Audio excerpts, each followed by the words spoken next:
தலநீரை கணிய போடவள் பொறி கப்பிய கரிமுகனடியே கற்றிடும் அடியவர் புத்தியில் உரைபவர் கற்பகவன வினை கடித்தேன் வட்டமும் மதியம் வைத்திடும் அரண்மகன் மற்பொழுதியல் போயமதையானி பத்தர வயிறனை உத்தமி புகழ்வனி மட்டவில் மலர் கொடு பணிவேன் தமிழடைகளில் முப்படையில் முப்படையில் முப்பொழுதாட்சி மற்றது கொடி செய்தாரி அப்பியராது கொடு சுப்பிரமணிபடும் அப்புறம் அதனிடையில் ஆகி அப்புற மகளுடன் சிறுமுருகனை அக்கணமனவர்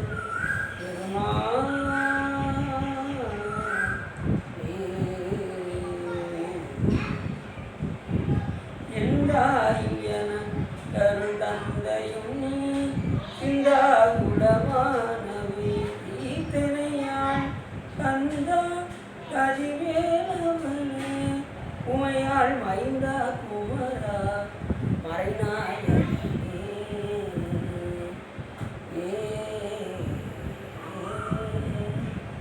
ஒளியர்கோன் படித்த உங்களியர்கோன் தலை போற்றி ஆடி விசை கண்முதப்பில் அணைந்த வீரான் அடி போற்றி பாடி திருநாவலூர் வன்கருடர் பதம் போற்றி ஊழிமடி திருவாரூரர் திருத்தாள் போற்றி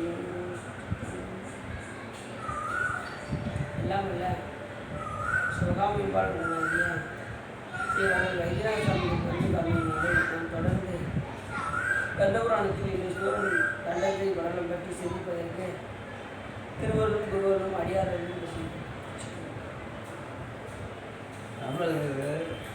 அதன்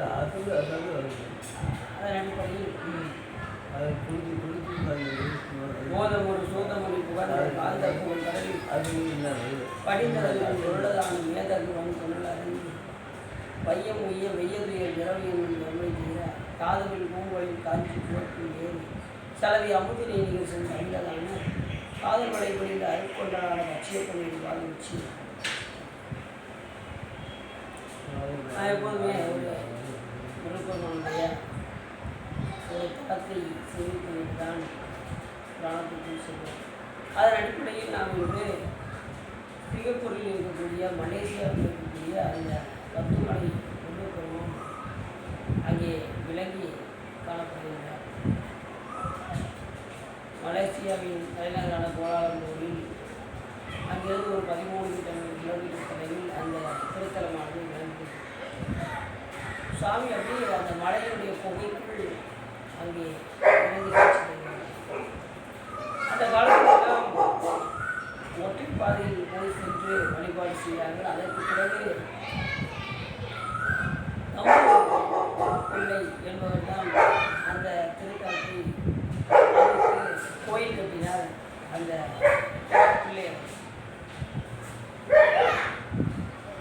அவர் திட்டத்துக்கு அப்புறம் மிகவும் திருக்கோயிலானது மிகச்சிறப்பாக விளங்குகின்றது. இப்பொழுதெல்லாம் பார்த்தீர்கள் சொன்னால் அங்கே தைப்பூச விழாவெல்லாம் மிகச்சிறப்பாக விளங்குகிறது.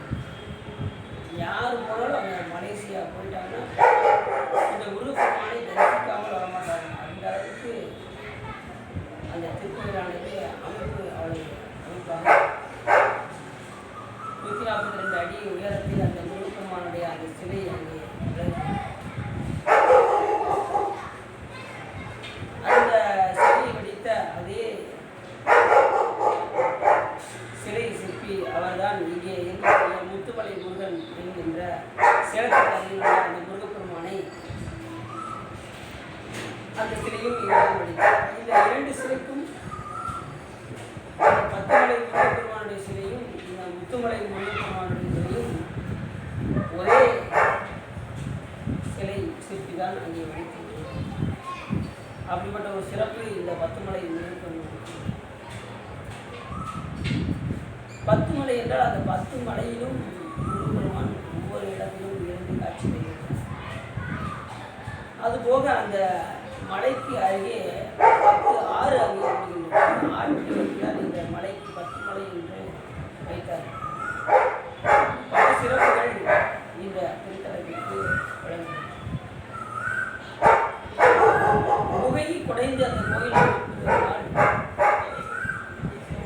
முருகப்பெருமான் எல்லாருடைய இறுதிய புகையில் அங்கே விளங்குகின்றார் என்ற காரணத்தினால் அந்த திருக்கோயிலானது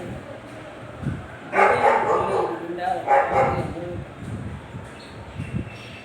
யார் ஒருவர் தன்னை எண்ணுகின்றார்களோ நினைக்கின்றார்களோ இதயத்தில் வைத்து பூசிக்கின்றார்களோ அவர்களுக்கு சாமி அங்கே விலகி தோன்றி காட்சியளிக்கின்றார் நமது முருகன். இப்படி பல சிறப்புகள் இந்த திருத்தலத்தில் வந்து அங்கே வேலை செய்து பார்த்தீர்கள் சொன்னால் ராமாயணத்தில் உள்ள குகை அங்கே விளங்குகின்றது. பல சிறப்புகள் அந்த திருத்தலத்தில் கொண்டு அங்கே படிகள் பார்த்தீர்கள் என்று சொன்னால் 222 படிகள் மேலே இந்த மலையில் எல்லாம் ஏறும்போது 10 மலை முருகர் வந்து பெரிய 10 மலையிலும் முருகப்பெருமான் இருக்காரு. நாம் அந்த ஒரு மலையில தான் இருக்காருன்னு நினச்சிக்கிட்டு இருக்கோம். 10 மலையிலும் ஒரு முருகப்பெருமான் இருக்காரு. அந்த 10 ஆறு போடுது. அந்த 10 ஆறை வச்சும் அந்த மலைக்கு 10 மலை என்று சொல்லப்படுகிறது. இப்படி பல சிறப்புகள் இந்த திருக்காட்சிக்கு உண்டு. முருகப்பெருமான் அந்த 10 மலையிலிருந்து அங்கே இருக்கக்கூடிய எல்லா உயிருக்கும் அங்கே அருள்வாளிக்கிறார். முருகன் என்றால் அழகன் என்று பொருள். முருகன் என்றால் அழகு என்று பொருள். அப்படி அழகாக இருந்து அங்கே இருக்கக்கூடிய எல்லா உயிர்களுக்கும் அங்கே நலம் பாதிக்கின்றார். எல்லாரும் தமிழ் கடவுள்னா முருகன். அங்கே மலேசியாவில் போய் முருகப்பெருமான் இருக்காரு. அப்போ அங்கே எப்படி அவங்க வந்து தமிழ் பேச மாட்டாங்க. அப்போ முருகப்பெருமான் எப்படி அருள் செய்வார் அப்படின்னா சாமி எல்லா உயிருக்கும் இப்போ ஹிந்தியில் ஒருத்தர் பாடுறாரு, அவருக்கு அரிசி அவங்க ஒருத்தர் தெலுங்கில் பாடுறாரு, ஒருத்தருக்கு மலையாளத்தில் பாடுறாரு. இப்போ ஒவ்வொருத்தரும் ஒவ்வொரு விதத்தில் பாடுறாங்க தெலுங்கு நோய். அப்போ அவங்களுக்கு சாமி அரிசி வர செய்ய மாட்டாரா? எல்லா உயிருக்கும் ஒரு அரிசி. தமிழில் பாடினா மட்டும் கிடையாது, மற்ற மொழியில் பாடினாலும் சாமி அரிசி. ஆனால் எல்லா மொழியில் பாடுறாலும் முந்தி சென்று சாமியுடைய திருச்சிக்கு போய் செல்லக்கூடிய ஒரு மொழி எதுன்னா அது தமிழ். முந்து தமிழ் மாலை கோடி என்று அன்னைநாதன் முந்தி போய் செல்லக்கூடிய மொழி தமிழ். முருகப்பெருமானை ஏன் தமிழ் கடவுள் வந்தாங்கன்னா சாமி வந்து வடமொழியும் தென் தமிழையும் ரெண்டையும் எழுப்பினார். வடமொழியும் தென் தமிழும் மறை 4 மாணவன் தான் அப்படின்றாரு. அப்போ சொன்னார் சிவபெருமான் வந்து எப்படின்னா வேத மொழியர், வெள்ளீட்டு செய்தியர், நாடப்படையர், அன்னையர். அவர் சமஸ்கிருதம் பேசுகிறார், வேத மொழியராக. ஆனால் பிள்ளை வந்து தமிழ் மொழியை சொல்லி அப்போ ரெண்டுமே யார் அப்படின்னா சிவபெருமான். வடமொழியாகவும் தென் தமிழாகவும் சுவாமி முடிகிறார். ரெண்டாவது அதிகமாக நம்ம இங்கே வந்து அதிகமாக நம்ம தமிழ்நாட்டில் தான் முருகப்பெருமானுடைய பேரை பார்த்துக்கிங்களா? சுப்பிரமணியன், சரவணன், கார்த்திகேயன், கடம்பன், கந்தன், இப்படி நிறைய பாருங்க. இப்போ ஒருத்தர் கணக்கு எடுத்துட்டாங்க, தமிழ்நாடு முழுக்க ஸ்கெட்ச் பண்ணி எந்த பேர் அதிகமாக வச்சுருக்காங்க அப்படின்னு சொல்லி அப்புறம் புள்ளி கணக்கு பார்த்துருக்காங்க. அதில் பார்த்தா முருகப்பெருமானுடைய பேர் தான் அதிகமாக வச்சுருக்காங்க தமிழ்நாட்டில். அதனால் தமிழ் கடவுள் முருகன் சொல்லுவாங்க. ரெண்டு பேரும் யாருன்னா சிவபெருமான். இந்த புள்ளி விவரப்படி ஒவ்வொரு இடத்துலையும் அதுலேயும் எத்தனையோ நாமங்கள் இருந்தாலும் அதிகமாக எந்த பேர் வச்சுருக்கு அப்படின்னா சுப்பிரமணியன் பேர் தான் அதிகமாக வச்சுருக்காங்க.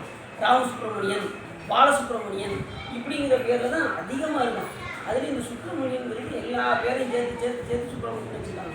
அதுதான் அதிகமாக தமிழ்நாட்டில் இருக்கும் பேர். சூனா விசேஷம், பிரம்மம்னா பிரம்மம், நியம்னா தன்மை. இந்த விசேஷ பிரம்மத்தன்மையுடைய அந்த 6வது மூர்த்தி தான் நம்ம சுப்பிரமணியன் என்று அழைக்கிறோம். திருச்செந்தூரில் பார்த்தீங்கன்னா சுவாமி எப்படி இருக்காரு? மிக விசேஷமாக சுப்பிரமணியராக இருக்கார். சுப்பிரமணியராகவும் இருக்கார், சண்முகராகவும் இருக்கார். சண்முகனாலும் 6 முகம் தான், சுப்பிரமணியனாலும் அந்த 6வது முகத்துக்கு ஒரு தனி பேர். அதுதான் 6 முகம்னாலும் அதே பேர் தான். எல்லாமே அந்த ஒரு நான் அந்த மூர்த்திக்கு 6 முகன், சண்முகன். சன் அப்படின்னாலே என்ன இருக்கும்? 6 தான் இருக்கும். சண்முகம் அப்படின்னா 6 முகம்னா இருக்கும். வடமொழியில் சண்முகம், தமிழில் 6 முகம், 2 முகம். இப்போ பஞ்சாட்சரம்னா 5 எழுத்து, சடாச்சரம்னா 6 எழுத்து. சடாச்சரம் யாருக்கு சொல்கிறோம்? முருகப்பெருமானுக்கு சொல்கிறோம். சடச்சரம் அப்படின்னா என்ன இருக்குன்னா சட அப்படின்னா அது 6ன்னு இருக்கும். சடாட்சரம். அச்சரம்னா 5, 5ஓடு சேர்ந்து சடாட்சரம் சேர்ந்து 6 முகமாக அங்கே முருகப்பெருமான் விளங்குகிறார். பஞ்சாட்சரம் என்பது 5 எழுத்து, நம்ம நமச்சிவாயம் சொல்கிறோம். சடாட்சரம்னா 6 எழுத்து என்னென்னது? அதாவது அவங்க சடாச்சரமாக பார்த்தீங்களா? பேர் சடாச்சரம். நிறைய உருவம் வருது இங்கே தமிழ்நாட்டில் வச்சுருப்பாங்க. 6 எழுத்துனா ஓம் சரவண பவா என்பது 6. இப்படி பல சிறப்புகள் முழுக்கணும்னு சொல்லிகிட்டே போனால் நிறையா இருக்குது. ஒவ்வொரு பேருக்கும் ஒரு தனிச்சிறப்பு உண்டு. கார்த்திகேயன், கடம்பு, அந்த கார்த்திகை பெண்கள் வளர்த்து பால் கொடுத்ததுனால அது கார்த்திகேயன் என்று பேர். அவர் கொண்டு வந்து சரவணம் என்கின்ற வனத்தில், சரவணம் என்பது தர்பை காடுன்னு பேர். சரவணம்னா தர்பை வனம்னா காடு. அந்த தர்பை காட்டில் சுவாமி அங்கே அந்த அதில் வந்து தவழ்ந்தார் சுவாமி. அங்கே கொண்டு வந்து சரவண கோயிலில் தான் கொண்டு வந்து விட்டாங்க. அந்த தர்பை காட்டில் வந்து சுவாமி இருந்ததாக தான் சரவணன் என்று ஒரு பல சிறப்புகள் நூற்றுக்கணக்கான விளங்குகிறது. அது மாதிரி வாய்ப்பு கிடைத்தால் மலேசியாவுக்கு போய் அந்த மலேசியாவின் தலைநகராக வழங்கக்கூடிய கோலாலம்பூருக்கு சென்று அங்கே உள்ள 10 மலை முருகப்பெருமானை தரிசித்து, இப்போ அவங்க அங்கே தான் போகிறாங்கன்னு நினைக்கிறேன். அப்படி தானே? மலேசியா போகிறீங்க, துபாய் அங்கே போகிறது. துபாய் நீங்கள் வாய்ப்பு வந்து அங்கே போனாங்கன்னா நீங்கள் மலேசியாவுக்கு போய் சொல்லுங்க. இந்த 10 மலை முருகப்பெருமான வாய்ப்பு கிடச்சிங்கன்னா பார்த்தேன். பல சிறப்புகள். அங்கே 272 படிகள் ஒன்று மேலே சாமி போயிட்டாங்க. அந்த காலத்தில் ஒற்றை பாதையிலே தான் போயிருக்காங்க, இதே இல்லை. அப்போ சீனர்கள் வந்து என்ன செஞ்சாங்க, அங்கே வந்து வயல் நிறைய விளைஞ்சிருக்கு. அப்படி விளையும் போது உரத்துக்கு என்ன செய்யும் போது அந்த புகையில் வந்து வௌவால் எச்சம் போட்டுருக்கும் பாருங்க, அதெல்லாம் எடுத்து என்ன செஞ்சாங்க, உரம் போட்டு வயல்லாம் நட்டுருக்காங்க. அந்த காலத்தில் சைனர்கள்லாம் அங்கே நிறைய பேர் வாழ்ந்துருக்காங்க. அந்த பிரதேசத்துக்கு பல சிறப்புகள் அந்த திருத்தலத்தினுடைய அந்த 10 வழி முறைகளுடைய அந்த வரலாறுகள் சொல்லுவாங்க. அதுக்கு மட்டும் இல்லாமல் பார்த்தீங்கன்னா தைப்பூசம்னால அங்கே சிறப்பாக கொண்டாடுறாங்க. தைப்பூசத்துக்கு உலகமே அங்கே வந்து ஸ்தம்பித்து போயிருக்குமா, அந்தளவுக்கு கூட்டம் ரொம்ப இருக்கும். எல்லா நாட்டிலேருந்து வந்துடுவாங்கன்னா அந்த 10 மணி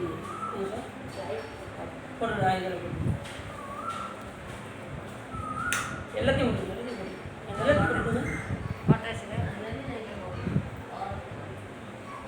இப்படி பல சிறப்புகள் எங்கள் தளத்தில் சொல்லி நாம் என்ன செய்வோம், தொடர்ந்து புராணத்துக்கு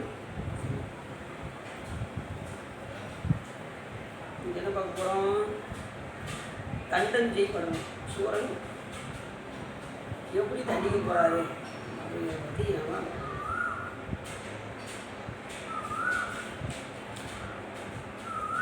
அசமிக்கு பல சொற்கள் சொன்னால் புண்ணிய தொடர்புகள் பூமியிடம் கடந்து போய் அந்தாடி மண்டபத்தில் இருக்கும் சூரவத்மன் என்கின்ற அழிய அசுரனின் அழகான அகன்ற அழிவில் நின்று போய் விழுந்து பிறந்தார். உடனே கை வெட்டுப்பட்டதோட முதல்ல கொடுமண்டபத்துலேருந்து புலம்புனான்.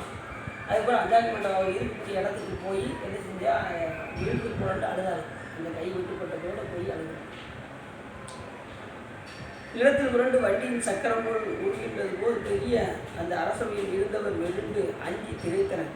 பண்டு பொருந்தி வீரக்கடலை அணிந்து சூரபத்மன் என்ற மன்னன் 2 கண்களிலும் தீ உண்டாக பார்த்து வெற்றி சொன்னார். தீ அந்த கண்ணில் நெருப்பு அந்த மாதிரி பார்த்தாராம். வேற தன்னுடைய தங்கையாகிய அசமியை பார்த்தார். கண்ணில் சிவப்பாக கண்ணீரை வர்ற மாதிரி ஆயிடுச்சு.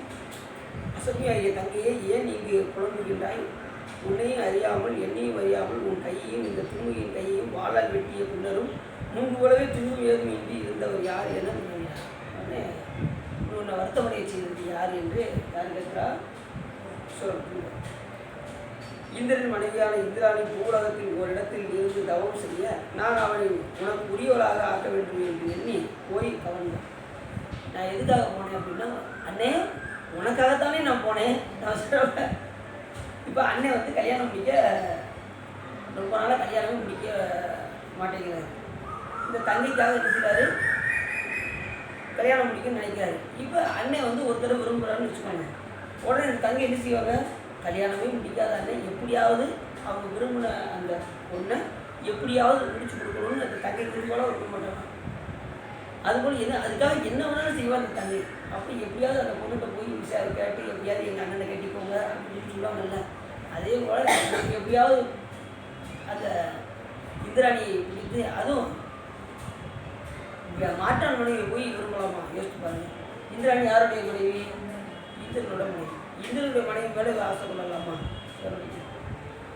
அவரை போய் கவர்ந்து எடுத்துட்டு என்னைக்கு ஒருத்தர் மாற்றான மனைவிய இழுத்துட்டு வரணும், அவரை கவரணும் அப்படின்னு நினைக்கிறாங்களோ அவங்க வந்து எப்படி மாபாதகத்துக்கு ஆளாகும். பழி, பாவம், பாதகம், மாபாதகம் என்ற 4 வகை பழி இருக்குது. 4 வகை தீயதில் போய் ஏதாவது ஒரு இதில் போய் முடியும். அதில் இந்த மாற்றனுடைய வந்து மாபாதகத்தில் போய் முடியும். ஏற்கனவே நம்ம திருவிளையாடல் படத்தில் பார்த்தோம், மாபாதகம் தீர்த்தமிழ் படம் சொல்லி ஒரு இதில் பார்த்தோம். அதில் பார்த்தீங்கன்னா அந்த பெண்கள் போய் போகம் பண்ணுறதுனால அவர் மறுபடியும் சுவாமி அவருக்கு இது கொடுத்து அதுக்கப்புறம் அவர் அந்த திருக்கோயிலை வளம் வந்து அங்கே உள்ள தீர்த்தத்தை குடித்து இதெல்லாம் செஞ்சால் தான் அவருடைய பரிகாரம் பண்ணணும்னு பார்த்தோம். சில இதுக்கு பார்த்தீங்கன்னா ரொம்ப கொடிய பாவத்துக்குலாம் பார்த்தீங்கன்னா சிவன் கோயிலே தங்கி இருந்து அங்கே வர பிரசாதத்தை வாங்கி சாப்பிட்டு வேறு எந்த சாப்பாடும் சாப்பிடக்கூடாது. கோயிலில் வர பிரசாதத்தை மட்டும் சாப்பிட்டுட்டு அங்கேயே இருந்து அங்கே வர தீர்த்தத்தை குடிச்சுக்கிட்டு அங்கேயே பல காலம் வாழணும். அப்படின்னா தான் அந்த பாவம்லாம் தீரும். தீரவே தீராது. பல கொடிய பாவங்களுக்கெல்லாம் அந்த மாதிரி தான் தீரும். அது சாமி பல இடங்கள் எழுதி வச்சுருக்கோம். நம்ம தப்பு செய்யும்போது என்ன செய்வோம், பல இதை நம்ம நினச்சே பார்க்க மாட்டோம், துணிஞ்சு தப்பு செஞ்சுருவோம். ஆனால் செஞ்சு முடிச்சதுக்கப்புறம் அது வந்து நம்மளை வருத்தி பாருங்க, அப்போ தான் நம்ம ரொம்ப கவலைப்படுவோம். ஆகா நம்ம என்ன பாவம் செஞ்சேன்னு தெரியலையே, இப்படி வந்து நம்மளை போட்டு வாட்டுதே அப்படின்னு நம்ம அப்போ தான் நினைச்சோம். ஆனால் தப்பு செய்யும்போது துணிஞ்சு தப்பு செய்வோம். யார் வாங்க போகிறாங்க, சும்மா 2 அடி என்ன செய்வோம், நான் யாரையாவது அடிச்சு போட்டுறது, இல்லைன்னா நான் 4 பேர் திட்டி போட்டுறது. திட்டம் எவ்வளோ பாவம் பார்த்தோம். நல்லா தெரிஞ்சுங்க, வினை எப்போ ஏறும்னா நீங்கள் சொல்கின்ற சொல் மற்றவர்களை வருத்தப்பட வைத்தால் உங்களுக்கு வினை ஏற ஆரம்பிச்சு. நீங்கள் ஒவ்வொரு செயலும் செய்கிறீங்க, செய்யும்போது யான் எனது என்கின்ற உணர்வு வந்துருக்கு. நான் அடிக்கிறேன், நான் அவனை ஒரு வழி பண்ணிடுவேன், நான் எந்த வேலையும் முடிச்சிடுவேன், இப்படின்னு நான் என்கின்ற உணர்வோடு ஏன் வீடு, ஏன் சொந்தம், ஏன் பந்தம் அப்படிங்கிற உணர்வோடு இப்படி எந்தெந்த விதத்தெல்லாம் நான் எனது வருதோ அதிலலாம் வினைய ஆரம்பிச்சு. மற்ற டெய்லி நீங்கள் தூங்குறீங்க, சாப்பிட்றாங்க, டெய்லி தூங்குறீங்க, அது ஒரு செயல் நடக்கா, அப்போ அதுக்கு வந்து பாவம் வருமா, நல்லது வருமா அப்படின்னா கிடையாது. நீங்கள் தூங்குறதுக்கு, நீங்கள் சாப்பிட்றதுக்கு, இதுக்கெல்லாம் கணக்கம், அதுக்கெல்லாம் வினை ஏறாது. ஆனால் நீங்கள் செய்கின்ற ஒவ்வொரு செயலும் யான் எனதுன்ற ஒரு கோடு நீங்கள் செய்யும்போது அந்த வினைகள் தோன்றும். நல்லதோ கெட்டதோ ஏதோ ஒன்று தோன்றும். காலையில் நம்ம பிள்ளைக்கு கொடுக்கும்போதே நம்ம சமைச்சு கொடுப்போம். நம்ம எப்படி சமைப்போம், நம்ம சமையல அவன் சாப்பிட்டு பார்த்து அவனே நல்லா இருக்குன்னு சொல்கிறான்னா இல்லையான்னு மட்டும் பார்த்து அப்படின்ட்டு என்னையோ சமைப்போம். அப்படிதானே சமைப்போம், நாம் என்கின்ற உணர்வோடு தான் சமைப்போம். இப்படி அதில் வந்து என்ன ஆகும், வினைகள் தோன்றும். அந்த யாங்கிற உணர்வு இல்லாமல் செய்யக்கூடிய எதுக்குமே வினை வராது. அந்த உணர்வோடு செய்கிற எல்லாத்துக்குமே வினைகள் ஏறும். ஒரு நல்லது நினச்சா நல்லது ஏறும், கெட்டது நினச்சா கெட்டது ஏறும். என் பிள்ளை நல்லா இருக்கணும், அவன் எங்கே போனாலும் நல்லா இருக்கணும் அப்படின்னு நினைக்காங்கல்ல, என் பிள்ளைங்கிறாங்கல்ல, அப்போ என்ன ஆகும், என் பிள்ளை நல்லா இருக்கணும், நல்லா இருக்கட்டும் நினைக்கிறது நல்வினை. ஆனால் என் பிள்ளை அப்படின்னு சொல்கிறீங்க பார்த்தீங்களா, அது வந்து என்ன ஆகும், வினை கணக்கில் எனதுங்கிற உணர்வோடு செய்கிறதுனால அது நல்லது நினைத்தாலும் அது நல்லது அனுபவிப்பதற்கு என்ன செய்யணும், ஒரு பிறவி வந்து எடுத்து அதை அனுபவிக்கணும். இது அவங்களுக்கு நல்லதாக இருந்தாலும் அது கெட்டதாக இருந்தாலும் சரி, ஏதாவது ஒரு என்ன செய்யணும், அதை அனுபவிப்பதற்காக நாம் இங்கே வந்து அதனால தான் இப்போ நமக்கு சாமி ஒரு பக்குவத்தை கொடுக்குறாரு. இந்த போனாலும் நம்ம கேட்க வச்சுருந்தோம். இப்போ நம்ம என்ன செய்யணும், இதுக்கு முன்னாடி இருந்த நிலை வேற, இதுக்கு முன்னாடி இருந்த நிலை வேற, இப்போ இருக்கிற நிலை வேற. இப்போ நீங்கள் எப்படி ஆகிட்டீங்க, கொஞ்சம் பக்குவம் ஆகிட்டீங்க. இப்போ எந்த செயல் செஞ்சாலும் சிவபெருமான் திருவிழாவில் நடக்குது. இந்த குடும்பத்தில் சுவாமிகள் பார்க்குறாங்க, நான் வந்து பார்க்குறேன்.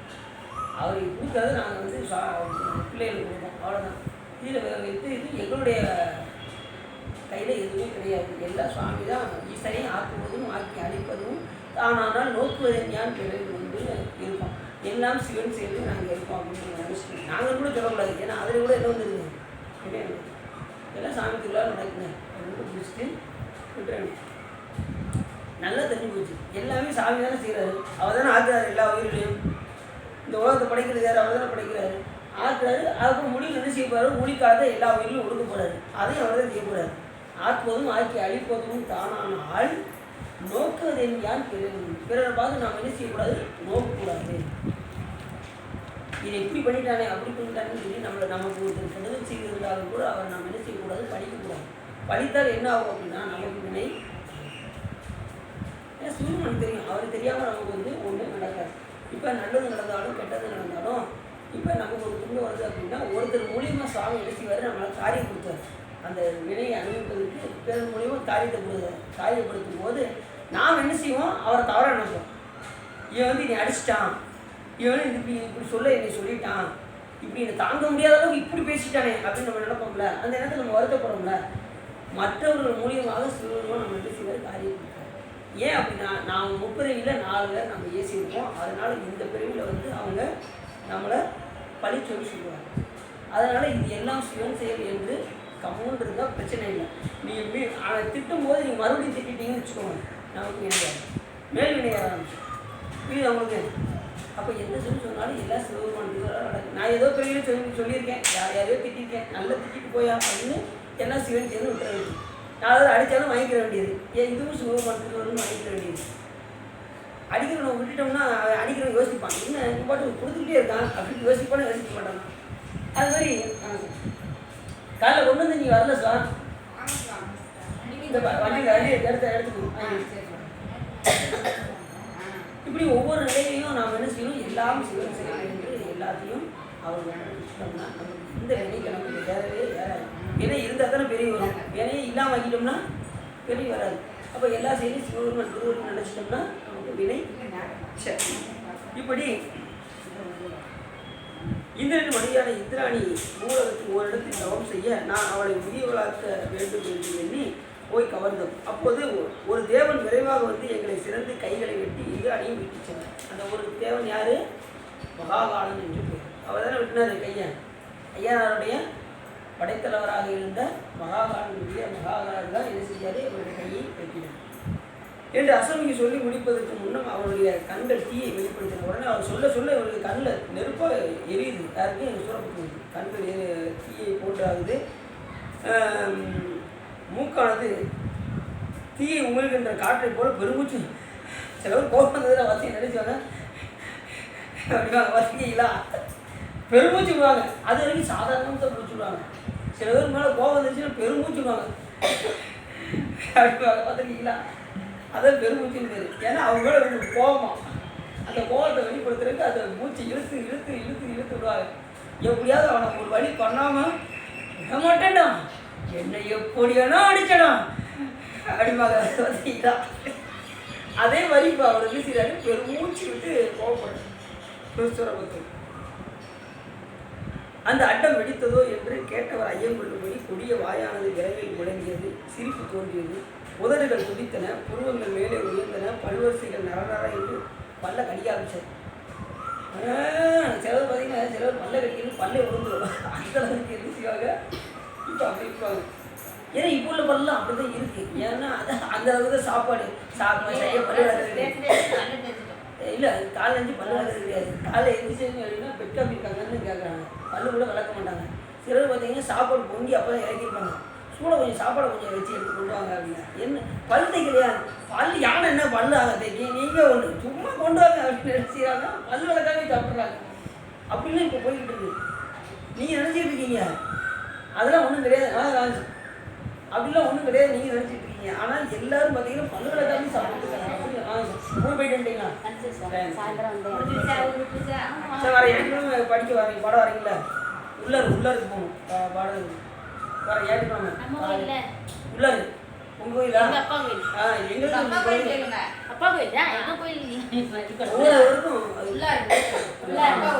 பாடுறவங்க கரெக்டாக 9 மணிக்கு கரெக்டாக இங்கேருந்து ஏதாவது பஸ் ஸ்டாண்டுக்கு வச்சுக்கணுமா? சாயங்காலம் பிரதோஷம் வர அதான் இல்லை வந்துடலாம். வெள்ளத்தில் இது முடிச்சு நமக்கு சொற்பொழி இருக்கு எங்க நம்ம கோயிலில். இது 104 சொற்பொழி 6 மணிக்கு நம்ம 4 to 5 முடிச்சிடணும் பிரதோஷம். இல்லை 4 to 5:30 முடிச்சிடணும். முடிச்சுட்டு 5:30 முடிச்சுட்டு அப்படியே நம்ம சொற்பொழி போக தான் கரெக்டாக நம்ம ஆரம்பிக்க. நம்ம ஆரம்பிக்க 7 மணிக்கிட்ட ஆயிரும். இது கோயில் ஆரம்பிக்கும். இது ஒருத்தவங்க அங்கே கூப்பிட்டுருக்காங்க, நம்ம உபாசனை கூப்பிட்டுருக்காங்க. அதெல்லாம் நம்ம எல்லாத்தையும் அடியெல்லாம் வந்து பாட்டு பாட வச்சுருக்காங்க. நம்ம போய் பாட்டு படிச்சுட்டு இருக்கோம். வசதிலாம் அவங்க கொடுத்துருவாங்க. நம்ம போய் அறிவு கூட்டு போயிட நம்ம இங்கே கூட வந்துடுங்க. நம்ம அப்படி போய் சரிதானா? வர்றவங்க கரெக்டாக 9 மணிக்கு வந்துடணும். சரிதானா சார்? பாட்டு பாடம் போய் ஒரு 2 மணி படிச்சுட்டு 1 மணிக்கு சாப்பிட்டு அப்படி கிளம்பணும். சரிதானே? 9 மணிக்கு கிளம்புனா 10, 10:30, 11 மணிக்கு நம்ம போயிடுவோம். குடிச்சிட்டு ஒரு 2 மணிக்கு கிளம்புனா 3 மூட்டைக்கு வந்துடும். சரி வந்து அப்படியே இது பிரதோஷத்தில் வந்து முடிச்சுட்டு அப்படியே சொற்பொழிவுக்கு வந்து அன்றைக்குள்ள சிவ வழிபாடு தான் நமக்கு ரொம்ப சந்தோஷமாக இருக்கும். சிவ சம்பந்தமாக இருந்தோம்னா இப்போ முன்னாடிலாம் ஞாயிற்றுக்கிழமை ஆயிடுச்சுன்னா எந்த நேரமும் இந்திய தொலைக்காட்சிகளில் முதல் முறையாக போய் முன்னாடி உட்காந்துட வேண்டியது. எந்த நேரமும் படம் டிவி சீரியல் இப்படிமா காலத்தை போக்குறதுனால சாமி மாற்றி இப்போ எப்படி ஆகியிருக்காங்க சிவப்பொழுதாக மாற்றிருக்காங்க. இதெல்லாம் சாமிக்கு நம்ம என்ன செய்யணும்? மிகுந்த நன்றியை நம்ம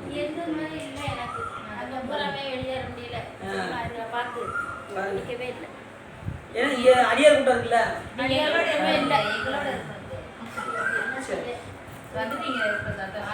சிவபூஜை பண்ணுவீங்கல்ல அதை பண்ணுவோம். பண்ணினாலும் அவங்க எதையும் எடுக்கிறாங்க. இந்த மாதிரி அடியார்கள் அங்கே கிடையாது. தீப்பொறிகள் உடனே வந்து தோன்றின உள்ளத்திலிருந்து விரைவாக சினம் கொண்ட சினம் என்ற தீ மூண்டது. உடனே கோபம் என்கின்ற தீ அவருக்கு மூட ஆரம்பிச்சது.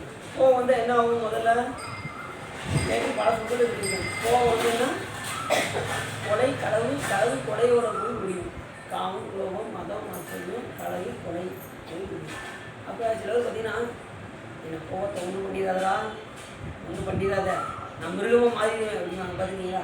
கோபம் வந்துச்சுன்னா மிருகமாக மாறிட்டாங்கன்னா என்ன அர்த்தம்? மிருக குணம் வந்துருன்னு அர்த்தம்.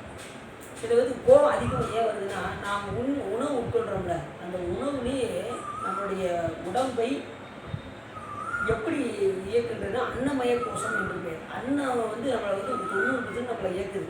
நாம் சாப்பிட்ற சாப்பாட்டிலே கோபம் தாபம் அமைதி எல்லாமே இருக்குது. நீங்கள் சாந்தமான காய்கறிலாம் சாப்பிட்டீங்கன்னா உங்களுக்கு என்ன குணம் வரும்? சாந்தமான குணம் வரும். சாதாரண பயந்து இது அவியல் இந்த மாதிரி இதெல்லாம் சாப்பிட்டீங்கன்னா கொஞ்சம் உங்களுக்கு சாந்தமான குணம் வரும். பொரியல் அவியல் இந்த மாதிரி சாப்பிட்டா மற்ற உயிரை வெட்டி சாப்பிட்டா மட்டன் இதெல்லாம் சாப்பிட்றாங்கல்ல சாப்பிட்டா என்ன ஆகும்? மிருக குணம் வந்துடும். மிருகத்தை சாப்பிட்டா மிருக குணம் தானே வரும். அதில் தானே கோபம் அதிகமாக வரும். சொல்லுங்க பார்ப்போம். அதில் தான் இந்த மாதிரி காய்கறி இதெல்லாம் சாப்பிடாதீங்கன்னு நம்ம ஞானிகள் சொல்லி வச்சுருக்காங்க. அதே ஒரு ஆள் வந்து வேகமாக வந்தார். ஏங்க நீங்கள் காய்கறி வெட்டுறீங்க அதுவும் ஒரு உயிர் தானுங்க அப்படின்னா அது வெட்டினா வளருது. இது வெட்டினா வளருமா? ஆட்டை வெட்டினா வளருமா? அது உயிரே போயிடும். இது முடி வெட்டின மாதிரி வெட்ட வேண்டியது அதுக்கப்புறம் அது வந்து தடுத்து வளர ஆரம்பிச்சிடும். அதனால தான் நம்ம ஞானிகள் தாவரங்களை சாப்பிட சொன்னாங்க. விலங்குகளை சாப்பிட சொன்னாங்க. விலங்குகளை வெட்டினா என்ன வளருமா? வளராது. இன்னொன்று அந்த உயிருக்கு துன்பு இருக்குன்னா அது இறக்கும் போது என்ன வேதனைப்பட்டதோ அதை நம்ம கண்டிப்பாக அனுபவிச்சே ஆகும். அந்த வழியே கிடையாது. அப்போ என்ன செய்யணும்? அதனால தான் இந்த ஒவ்வொரு இதுக்கும் ஒரு வகை இருக்குது. இப்போ சாப்பாடு சாப்பிடும்போது என்னென்னலாம் வைக்காங்க? இப்போ அறுசுவை உணவு வைக்கிறாங்க. கல்யாணத்துலையோ இல்லை அடியாருக்கு நம்ம அன்னப்பாடி போதோ நம்ம என்ன செய்யணும்? அந்த இடையில் அறுவடை சாப்பாடு அவியல் என்ன செய்வோம்? நம்ம அவிஞ்சு பேசக்கூடாதான். அதுக்காக தான் அவியல் இருக்கும். நீங்கள் வைக்கணும். பொரியல் எதுக்கு வைக்கிறோம்?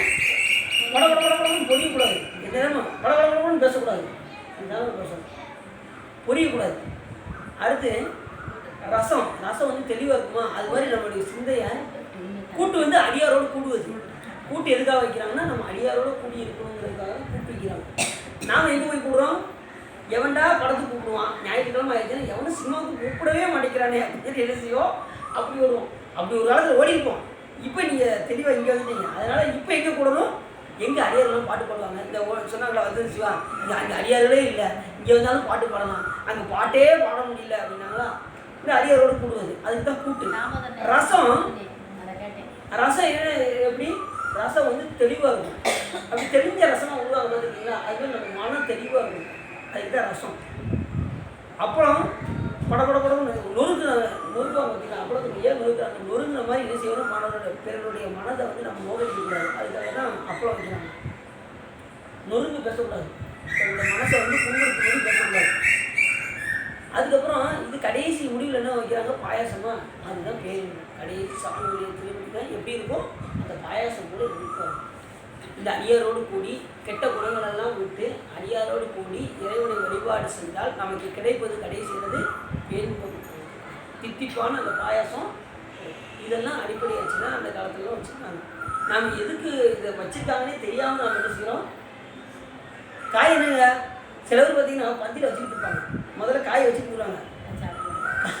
காய் காய் தான் வச்சுருப்பாங்க. அது காலி ஆயிரும். அதுக்கப்புறம் போயிட்டு அவர் ரிட்டர்ன் வந்தால் வருங்க, என்னங்க காய் என்ன வைக்கல அப்படிப்பாங்க. நான் வச்சுட்டு தானே போனேன், அதுவும் இங்கே உள்ளே போயிருச்சு பிறகு பிடிக்கிட்டு மறுபடியும் எடுத்து வைப்பார்.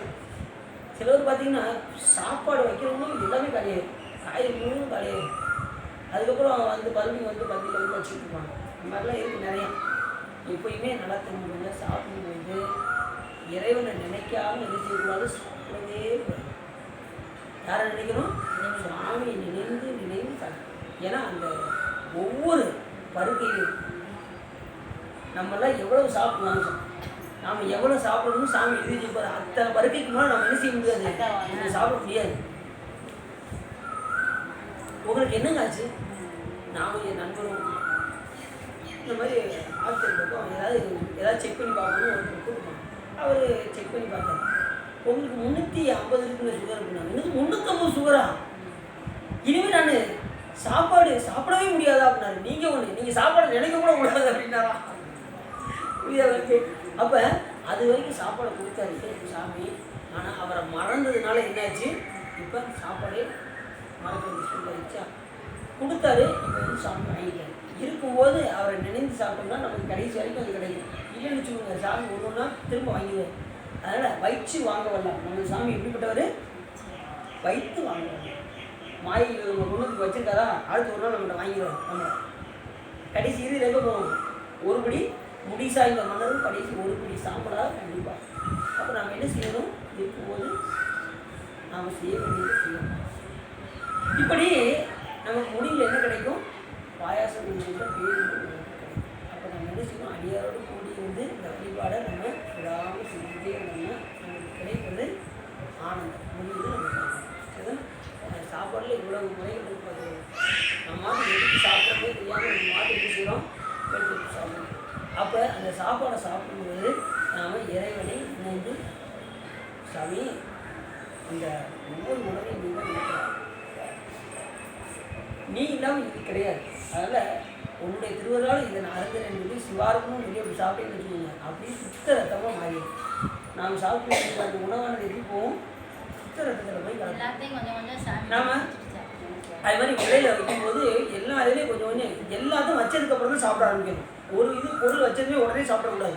எல்லா பொருளும் வச்சு முடிச்சதுக்கப்புறம் எல்லாத்துலேயும் கொஞ்சம் கொஞ்சம் எடுத்து சாமிக்கு ஓரத்தில் அந்த வலது மூலையில் சாமிக்கு வச்சு என்ன செய்யணும்? அதுக்கப்புறம் தான் சிவார்ப்பணம் பண்ணி சாப்பிடணும். 3 தடவை நீர் விளாடுறாங்க பார்த்துருக்கீங்களா? அதில் என்ன சொல்லுவாங்க? அந்த 3 தடவை நீர் விளாடுறாங்க. எதுக்கு விளாடுறாங்க? சுத்தப்படுத்துறாங்க. அதனால் 3 வரைக்கும் சுவாகா பண்ணாங்க. அக்னி உடம்புல அக்னி தான், அக்னியை சுவாகா, அப்புறம் குருநாதர் நினைச்சு சாப்பிடுறது, அப்புறம் சிவபெருமான நினைத்து சாப்பிடுறது. அவங்களுக்கு நன்றி சொல்லிட்டு நம்ம என்ன செய்யணும்? அந்த உணவை இல்லையா, எனக்கு அதெல்லாம் தெரியாது அப்படின்னா ஒரேடியாக சிவார்ப்பணம்னு சொல்லி என்ன செஞ்சீங்க? அது சாமி உள்ளே போய் அது என்ன ஆகும்? சுத்த ரத்தமாக. நல்லா தெரிஞ்சுக்கோங்க, ஒரு உடம்புல ஒருத்தருக்கு நோய் வருது அப்படின்னா எதனால் நோய் வரும்னா, ரத்தத்தில் ஒரு பொருள் குறைஞ்சதுன்னா ஒருத்தருக்கு நோய் வரும். சுகரோ இல்லை ஏதோ ஒரு நோய் வந்து எதில் வரும் அப்படின்னா ரத்தத்தில் தான் வரும். நீங்கள் எது ஒன்றாலும் நோயின்னா எதில் நம்ம டெஸ்ட் பண்ணுவாங்க? ரத்த டெஸ்ட் பண்ணுவாங்க. பார்த்துருக்கீங்களா? யார் போய் பார்த்துருக்கீங்க? எல்லாம் பார்த்துருக்கீங்க, எல்லோரும் பார்த்துருக்கீங்க. பார்த்தா வேறு எந்த இதையும் பார்க்க மாட்டாங்க. ரத்தத்தை என்ன செய்வாங்க? டெஸ்ட் பண்ணி எல்லா டெஸ்ட்டும் எடுத்துருவாங்க. இதை உடம்புல உள்ள எல்லா டெஸ்ட்டையும் இந்த ரத்தத்து மூலியமாக பார்த்துருவாங்க. யூரின் டெஸ்ட் மட்டும்தான் அந்த இதுக்கு. மற்ற எல்லாமே பார்த்து உடம்புல எல்லா பாட்டுக்கும் சுகர் எல்லாமே பார்க்குறது எல்லாமே இருக்குன்னா இந்த இதை வச்சு தான் பார்க்கணும். இந்த ரத்தத்தை வச்சு உங்களுக்கு தைராய்டு இருக்குங்க, நீங்கள் மாத்திரை மருந்து சாப்பிடணும். உங்களுக்கு வந்து இன்னென்ன வியாதி சுகர் இருக்குங்க, இது செய்யணும். சுகர் உங்களுக்கு அளவு இவ்வளோ தான் இருக்குது, உங்களுக்கு 350 இருக்குது, உங்களுக்கு 450 இருக்குது அப்படின்னு எதை வச்சு கண்டுபிடிப்பாங்கன்னா வச்சாங்க. அப்போ அந்த ஒரு பொருள் ரத்தத்தில் ஒரு பொருள் படுறதுன்னா இங்கே நோய் வருதா, நாம் எதை சரி பண்ணணும் அப்படின்னா அந்த ரத்தத்தை சரி பண்ணணும். இது உங்களுக்கு ரத்தத்தை சரி பண்ணிட்டால் நோய் சரியாகும். நாம் அதை எடுத்துட்டு மற்றதுக்கு போய் வைத்தியம் பார்த்துட்டு இருப்போம். அதனால தான் நமக்கு என்ன வருது? மறுபடியும் அந்த நோய் வந்துகிட்டே இருக்குது. அப்போ ரத்தத்தை சுத்தப்படுத்தணும் அப்படின்னா நீங்கள் சாப்பிடுகின்ற உணவை வாயை மூடிக்கிட்டு சாப்பிட்டீங்கன்னா நல்லா தெரிஞ்சுக்கணும். வாயை மூடிக்கொண்டு இந்த பாய்ங்காங்கலாம் பார்த்துக்கிங்களா? லேசாக சொல்லுவாங்க வாயை முடிக்க சாப்பிடுவாங்க. அவங்க 90-100 வயசு வரைக்கும் இருப்பாங்க. பாய்ங்காங்க பார்த்துக்கிங்களா? அவங்க சாப்பாடு அளவு கம்மியாக தான் சாப்பிடுவாங்க. சாப்பிட்டு வாய் இப்படி தான் சாப்பிடுவாங்க. சாப்பிட்டு பார்த்தீங்கன்னா அப்படி தொடச்சி இது பண்ணி ரொம்ப நீட்டாக இருப்பாங்க. அப்படின்னு பார்த்தீங்கன்னா அவங்க 90-100 வயசு வரைக்கும் இருந்துகிட்டே இருப்பாங்க. வாங்கி தராங்க அப்படின்னு. ஆனால் எல்லாருக்கும் அழிவு உண்டு, அது வேறு விஷயம். இருந்தாலும் கூட கொஞ்சம் ஆயுளில் கூட்டிக்கிட்டோம்னா நம்ம இறைவனை வழிபாடு பண்ணுறதுக்கு நமக்கு என்ன ஆகும், கொஞ்சம் சௌகரியமாக. இல்லைங்க எனக்கு அந்த மாதிரிலாம் என்ன இல்லைங்க, காலகாலத்தில் நான் போயிடணும்னு நினைக்கிறேன் அப்படின்னு நினச்சவங்க நீங்கள் எதை பற்றி நீங்கள் கவலைப்பட வேண்டிய தேவையே இல்லை. அப்படிலாம் நம்ம இருக்க மாட்டோம். ஏன் அப்படின்னா ஆயுள் நமக்கு கண்டிப்பாக இறைவனை வழிபாடு செய்வதற்கு நமக்கு என்ன வேணும், ஆயுள். ஏன்னா இப்பிறவி தப்பிடி எப்பிறவி, அதனால் வாய்த்தது ஈதோ பிறவி நம்ம தவிர்த்து மதிப்பிடுங்கன்னு அப்பா சாமி சொன்னார். இந்த பிறவி நம்ம நல்லா மதித்து சாமி ஒரு நல்ல பிறவியை கொடுத்துருக்காரு. அரிது அரிது மானிடராய் பிறத்தல் அரிது, அதிலும் பூண்டுண்டு செவிலி நீங்கி பிறத்தல் அதை விட அரிது. அப்படி கொடுத்தும் நம்ம இறைவனை வழிபாடு செய்யணும். நம்ம பிறந்த பிறவியில் அர்த்தமே இல்லாமல் போகணும். அதனால் ஒவ்வொரு சாப்பாடு சாப்பிடும்போதும் இறைவனை நினைந்து என்ன செய்யணும், சாப்பாடை விற்கணும். சரி, இவர் சொல்லுவது பெரிய கொடிய சினம் உண்டாக திக்குப்பாளர் 5 ஓடினார். அடுத்த திக்குப்பாளரும் 5 ஓடுறாங்க.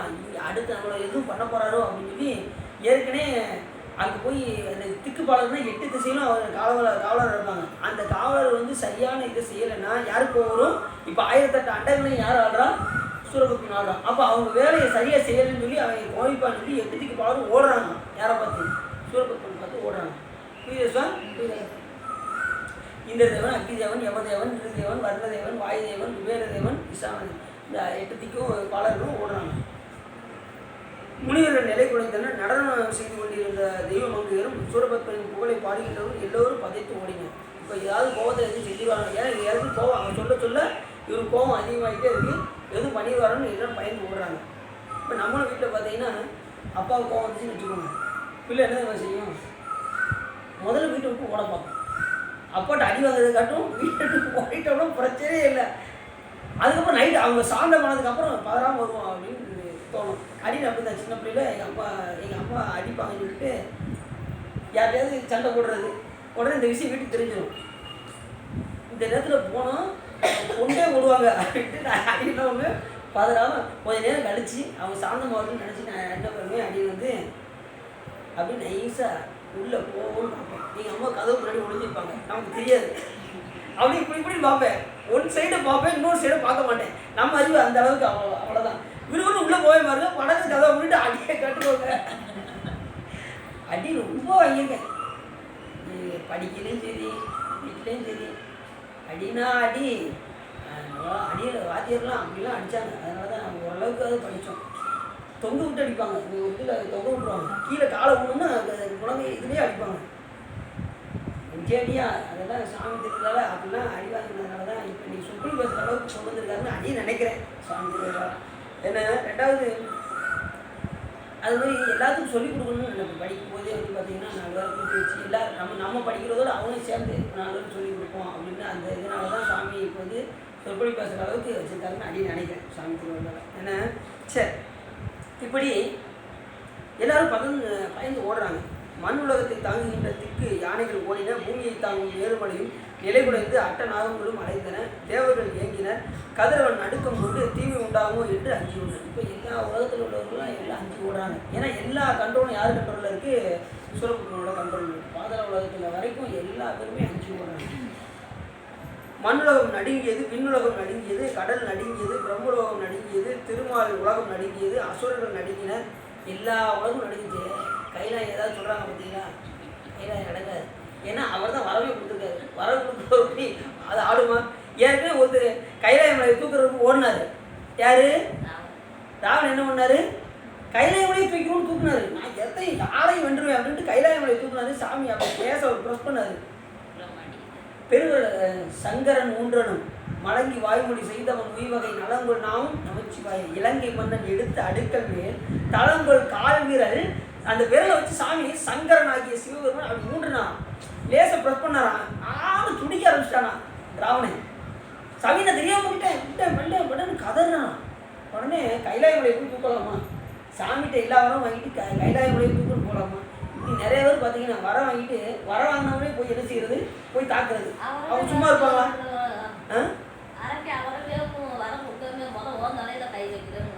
அது பார்த்தீங்களா, அது ஒன்று. 2வது சலந்தரன் பார்த்தீங்கன்னா அவருக்கு வர கொடுத்துருப்பாரு சலந்தரன். அப்படி வர வாங்கின சலந்தரன் என்ன பண்ணுவான், ஒவ்வொருத்தரையும் வெளுத்து பெருமாளை வென்றுவார். இது பிரம்மா திருமாலெல்லாம் விட்டுட்டு கடைசி நான் சிவபெருமானே எதுக்க போகிறேன் அப்படின்ட்டு கிளம்புவார். அந்த இடத்துல சிவபெருமான் ஒரு அந்த இடத்துல வந்து இப்போ எங்கே போகிறாரு, நான் கைலாயம் வழியே சிவபெருமானை வீழ்த்த போகிறேன். அப்படியா, நீ வேற ஒன்றும் வேண்டாம், ஒரு சக்கரத்தை வரைகிறேன், அந்த சக்கரத்தை உன்னால் தூக்க முடியுமான்னு பாரு அப்படின்னாரு. சிவபெருமான் அப்படி காலில் ஒரு சக்கரம் வளைஞ்சார்.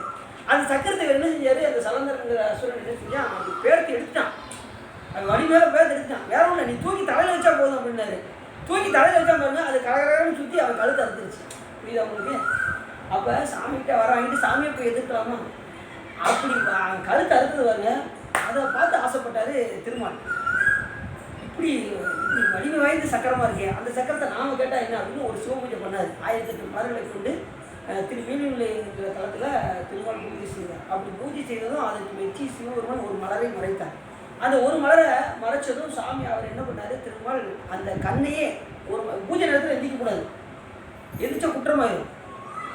பூஜை செஞ்சுக்கிட்டு திடீர்னு ஐயோ ஒரு பொருளை மறந்துட்டோமே அப்படின்னு எந்திரிச்சு போய் எடுக்க போகக்கூடாது. சாப்பாடு எல்லாமே முதல்ல கொண்டு வந்து பூஜையெல்லாம் வச்சுக்கிடணும். சாப்பாடை மறந்துட்டோமே, அடுப்பில் அங்கேயே இருக்கேன் அப்படின்னு சொல்லிட்டு என்ன செய்யக்கூடாது, எந்திரிச்சு போய் சாப்பாடை எடுத்துக்கிட்டு இருக்கக்கூடாது. உட்கார்ந்து இடத்த விட்டு பூஜை முடிகிற வரைக்கும் எந்திக்கவே கூடாது. அவர் என்ன பண்ணாரு, திருமல் உட்காந்து பூஜை பண்ணியிருக்காரு. 1008 மலர் ஒரு மலர் குறைஞ்சி வச்சு. அதனால தான் சிவபெருமானுக்கு பூத்திரன்னு ஒரு பேர். பூவை மறைச்சிட்டார்ல, அதனால பூத்திரன்னு பேர். முருகப்பெருமானுக்கு ஒரு பேர் இருக்குது, அவர் பெண்ணையே திருடினாராம். வள்ளி தேவியை போட்டு ஓட்டினார்ல, அதனால் அவருக்கு பெண் திருடன் பேர். இப்படி சுவாமி மறைச்சதும் உடனே எந்திக்கக்கூடாதா, உடனே என்ன பண்ணார், தன்னுடைய கண்ணையே தாமரை மலராக நினைத்து வச்சதுனால அவருக்கு தாமரை கண்ணன்னு பேர். புரியுது அவங்களுக்கு? திருமாலுக்கு என்ன பேர், தாமரை கண். தாமரை மலராக வச்சதும் உடனே கண்ணா என்று அழைத்து சாமி அவருக்கு என்ன செஞ்சார், உனக்கு என்ன வர வேணுமோ கேளுப்பா அப்படின்னாரு. அவர் கேட்டதும் சாமி உங்களுடைய திருவடி தான் வேணும்னு நினச்சிருந்தாருன்னா அப்போயே அவர் திருவடி போயிருந்தார். எத்தனையோ கிருஷ்ணர் இருக்காங்க, ஒருத்தர் 2 பேர் இல்லை, கோடானு கோடி பேர் இருக்காங்க. அவர் என்ன செஞ்சார், சாமி உங்களுடைய சக்கரம் மட்டும் எனக்கு வேணும் அப்படின்னாரு. அந்த சலந்தர் நசுர அறுத்த அந்த சக்கரத்தை சுவாமி அவருக்கு பரிசாக கொடுத்தார். இது எதில் வருதுன்னா, தேவாரத்தில் நம்ம ஞானிகள் பாடி வச்சுருக்காங்க. திருப்பல்லாண்டில் பாலுக்கு பாலகம் வேண்டி அழுதியில் பார்க்கடல் எழுதுகிறான் மாலுக்கு. மால்னா யார், திருமால். மாலுக்கு சக்கரம் அன்று அருள் செய்தவன் மன்னிய பிள்ளைகள் ஆலிக்கும் அந்த வாழ்கின்ற சிற்றம்பலமே இடமாக பாலித்து நட்டம் பயிலவல்லானுக்கு பல்லாண்டு பெருமை சொல்கிறாரா. அப்போ கொடுத்தது யார், சிவபெருமான். யார் கொடுத்துருக்கா, திருமால்.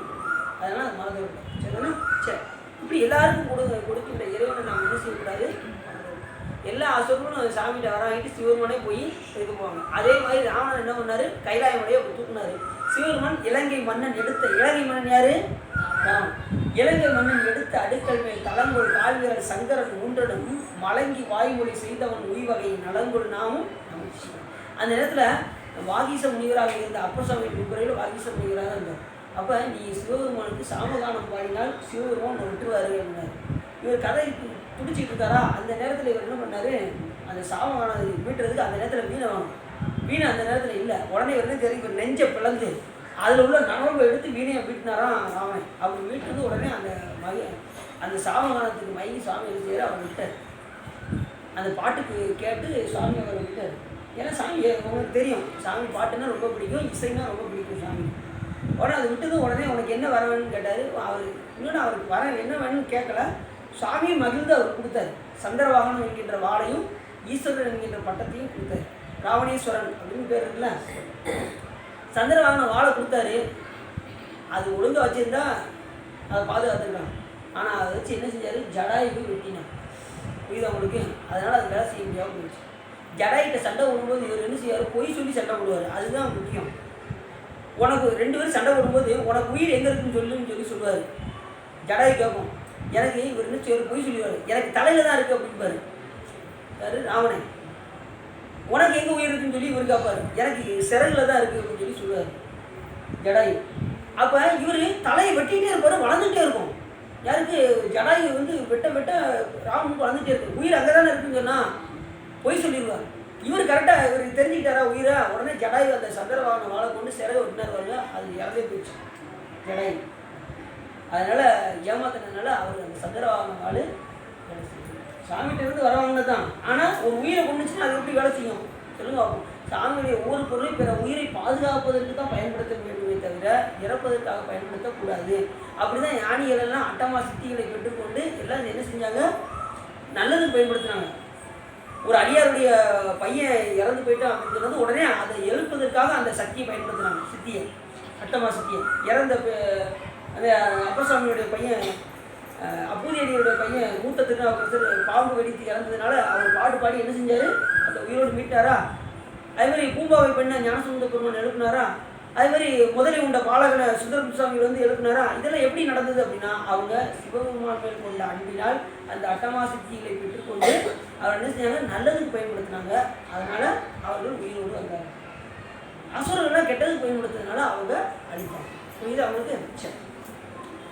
இப்படி மண்ணுலக நடிக்கிறது, விண்ணுலக நடிக்கிறது, சிறந்த புகழில் சூரபத்மன் என்று சொல்லப்படுகின்ற ஆராய்ச்சி இல்லாத எளிய மனம் கொண்ட அவுணர் தலைவன் இவ்வாறு எவரும் நடுங்கும்படி சிறந்து தேவர் எல்லாரையும் அழிக்கும்படி நினைந்து தன் பக்கத்தில் இருந்த தம்பியை பார்த்து இவற்றை சொல்லறாங்க.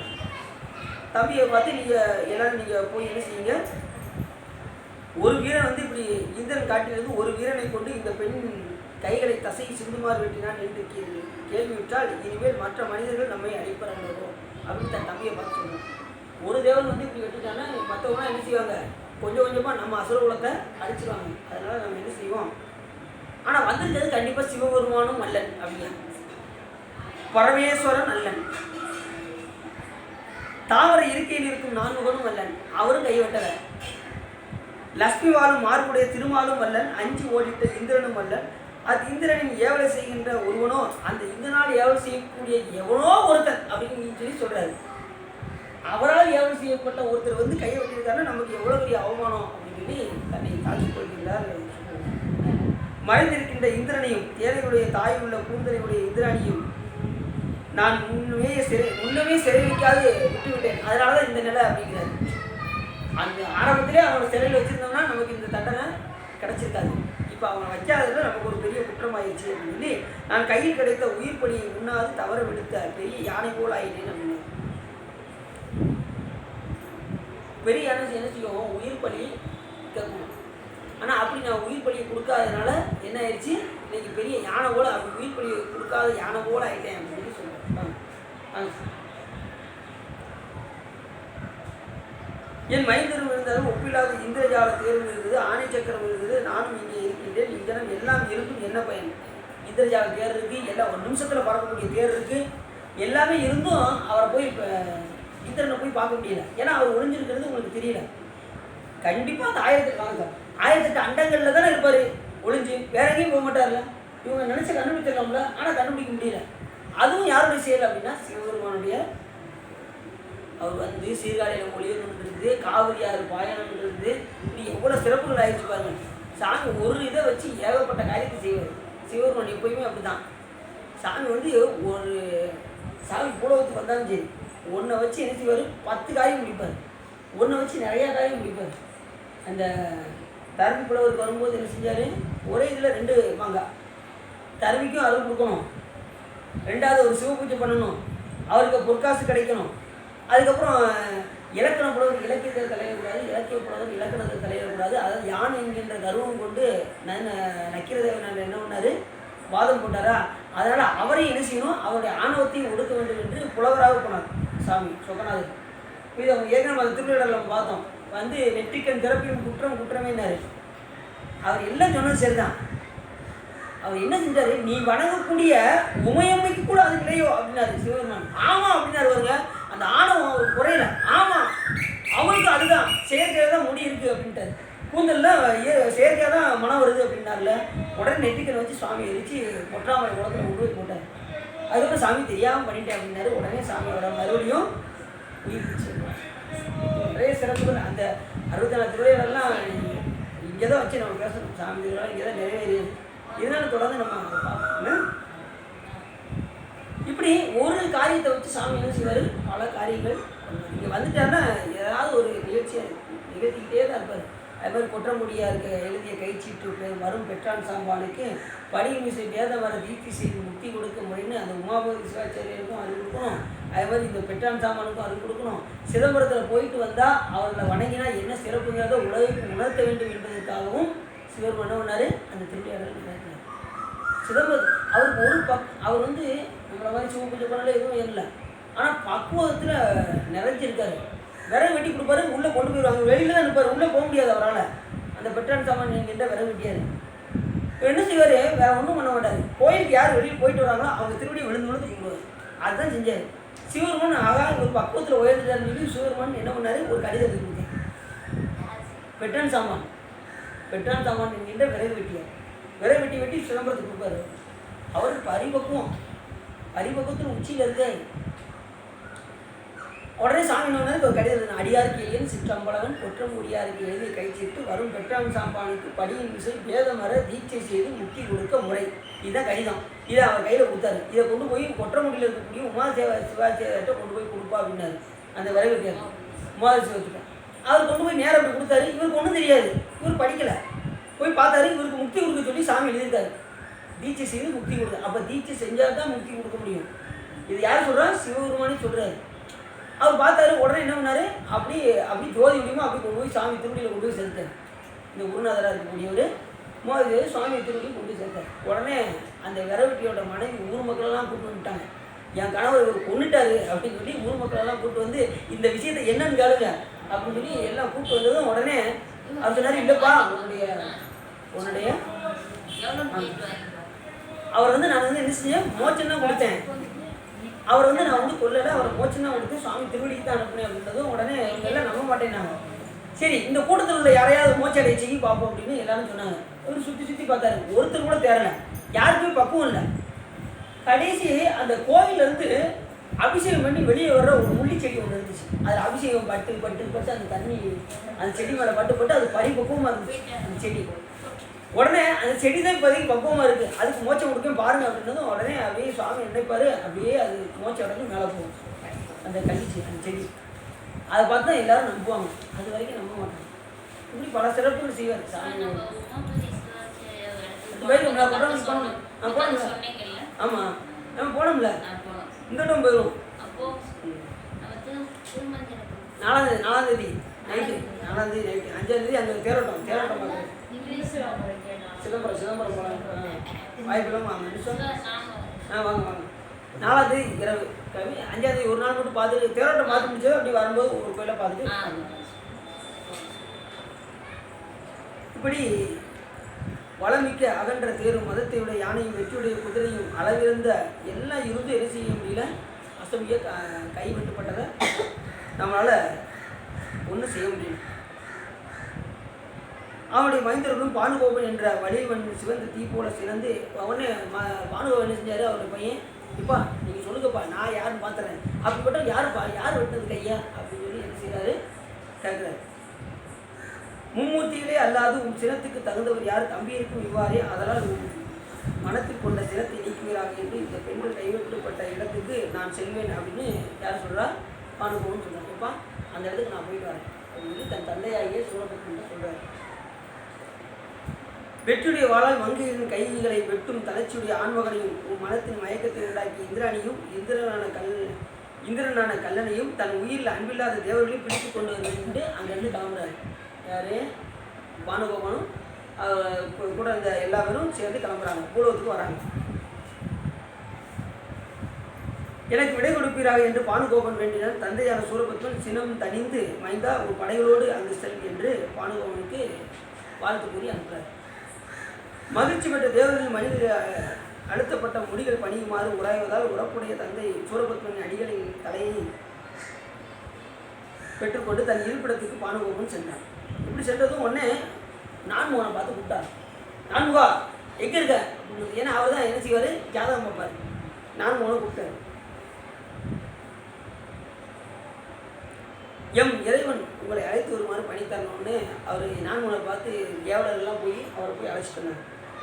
அவர் சென்ற நான்முகன் திதியும் விண்மினையும் அவற்றுடன் கூடி வரும் யோகத்தையும் கரணத்தையும் பிறவற்றையும் சொல்ல சூரபத்மன் நுட்பமான அறிவால் உலகங்கள் எல்லாவற்றையும் படைத்தவரே இவர்களுக்கு இழக்கப்பட்ட கைகளை விரைவாக படைத்து தருவாயாக அப்படின்னு சொன்னாங்க. ஏற்கனவே 2 பேர் கைப்பட்டு வெட்டிப்பட்டிருக்கான். யாருக்கு, அசமிக்கும் துன்மிக்கும் கை. இப்போ உன்னுடைய வேலை என்னது, படைக்கிற சொல்லி தானே, இப்போ மறுபடியும் அவங்களுக்கு படைச்சு கொடு அப்படின்னாரு. உடனே அவர் படைச்சு கொடுத்துட்டாரு. 2 கை சரியாக போயிடுச்சு. யாருக்கு, அசமிக்கும் துன்மிக்கும். சூரபத்மன் இந்த சொல்ல நான்முகன் கருத்துக்கு சம்மதித்து இம்மங்கையர்கள் வலிமையான கைகள் முன்பு போல பொருந்துக என்று சொன்னதும் உடனே ஒரு மாத்திரை பொழுது அந்த கைகள் முன்பு போல வளர்ந்தது, எப்பவும் போல வளர்ந்துச்சு. அவங்களுக்கு இதெல்லாம் சர்வசாதாரணம். ஏன்னா இப்போ இந்த வேலை யார் பார்க்க, படைக்கிற தொழில் யார் செய்கிறா அப்படின்னா பிரம்மா தான் செய்யணும். அவரை வச்சு என்ன செய்கிறாரு, படைச்சிடாரு. அளவில். ஆனால் இறந்த உயிரை மட்டும் உயிர்ப்பிக்கிறது இவங்களால யாருமே செய்ய முடியாது. நல்லா தெரிஞ்சுக்கணும். இறக்கின்ற உயிரை மட்டும் சாமி ஒருத்தர் தான் செய்ய முடியும். எல்லாருடைய கண்ட்ரோல் யாருக்கு இதில் இருக்குது அப்படின்னா சிவபெருமான் கையில் இருக்குது. இந்த நான்கு யார் அப்படின்னா தெரியுமா உங்களுக்கு? பிரம்மா. அவருக்கு 4 புத்திரர்கள், சனக, சனந்தர, சனாத்மநாதன்.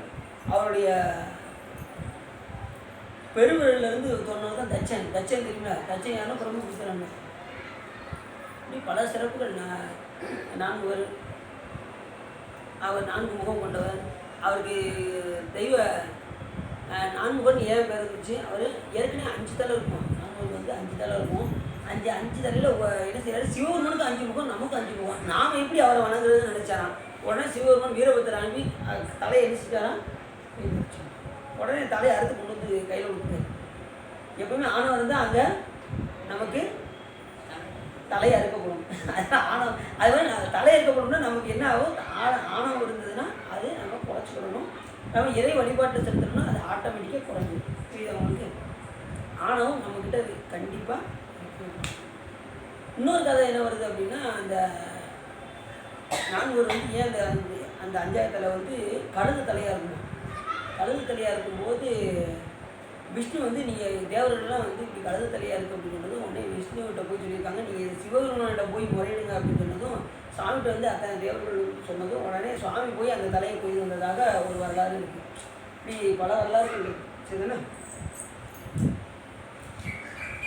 இப்படி அச்சமயத்தில் சூரபத்மன் சினமிக்க மனமுடையாளர் கதிரவன் முதலியவரை அழைத்து, சோர்வில்லாத வானத்தில் தெரியும் நீங்கள் அறியக்கூடாத நிகழ்ச்சி ஏதும் இல்லாது தங்கை அசமுகியின் சிவந்த கையை வெட்டினவன் செயல்களை பார்த்துருப்பீர்கள். இருந்தும் அதை நீங்கள் தெரிவிக்காமல் மௌனமாக இருந்தது ஏன்னு சொல்லி சூரியனை பார்த்து சொல்கிறார்.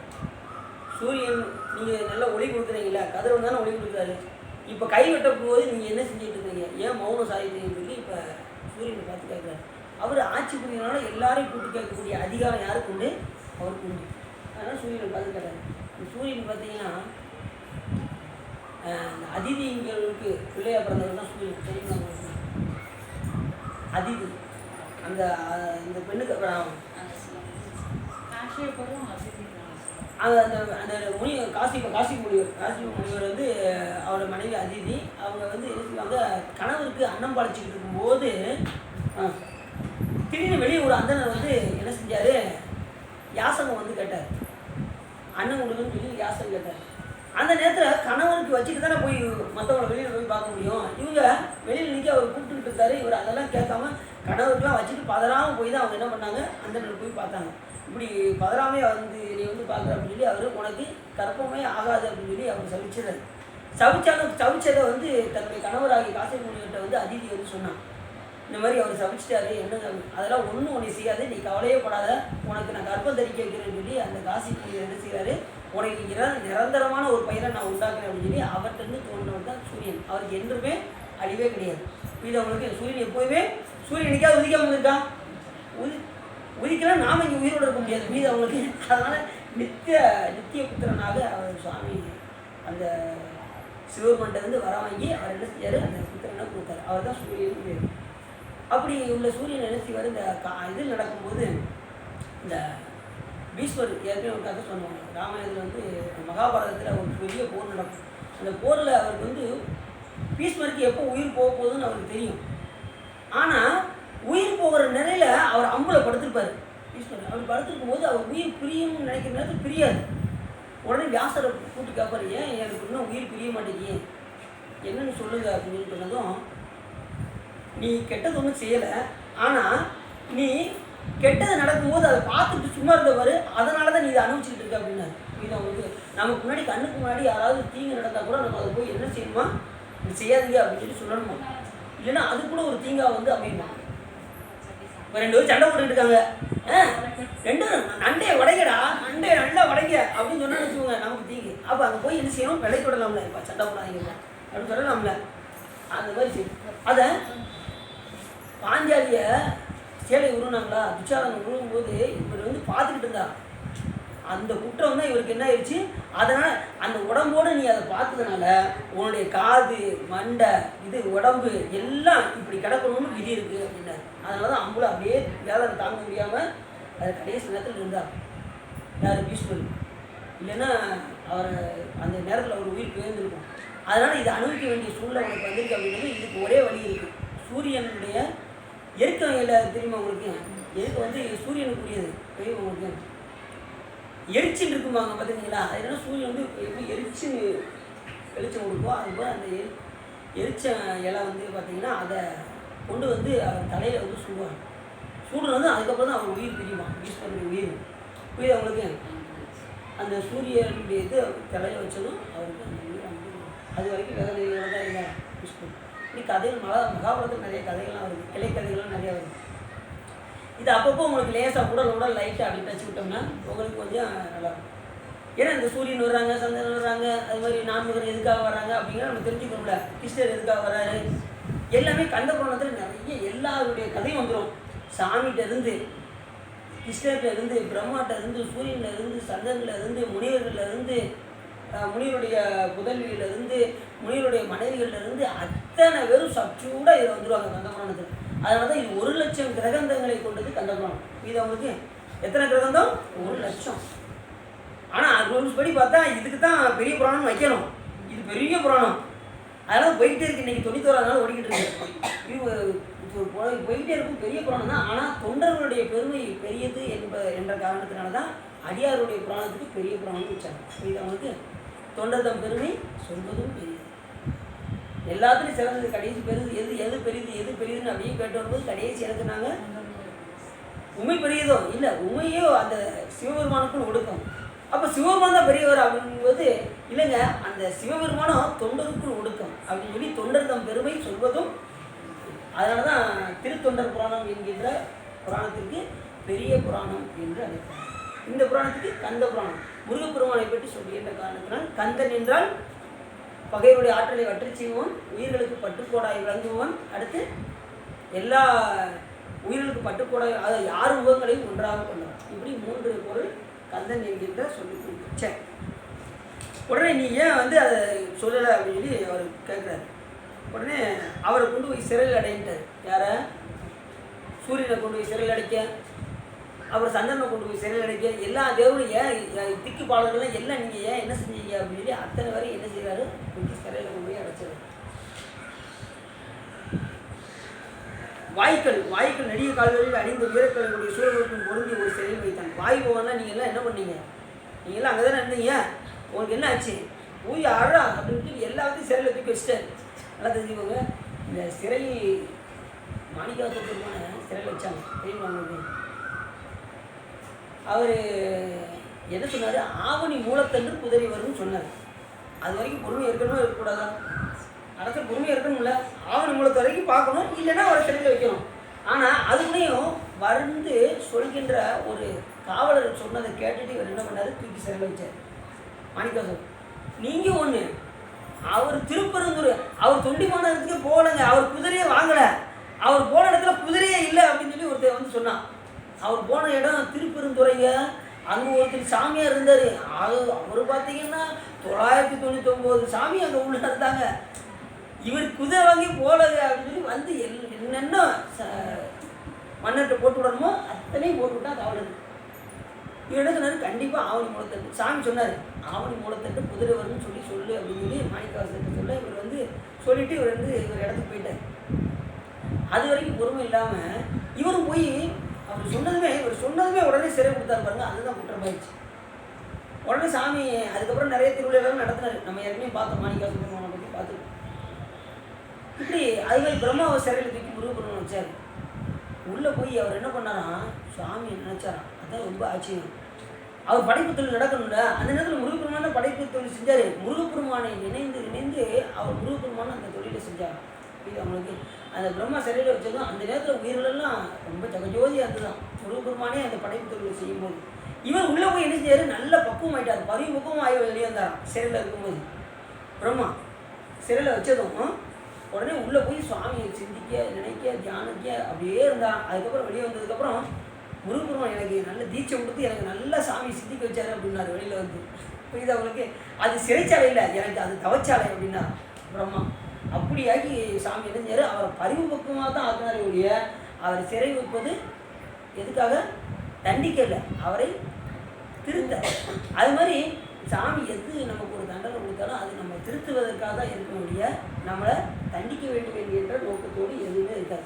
ஏன்னா சிவபெருமான் எப்படிப்பட்டவர் அப்படின்னா கற்பனை கடந்த ஜோதி, கருணையே அவர் கருணையை தவிர வேறு எதுவுமே கிடையாது.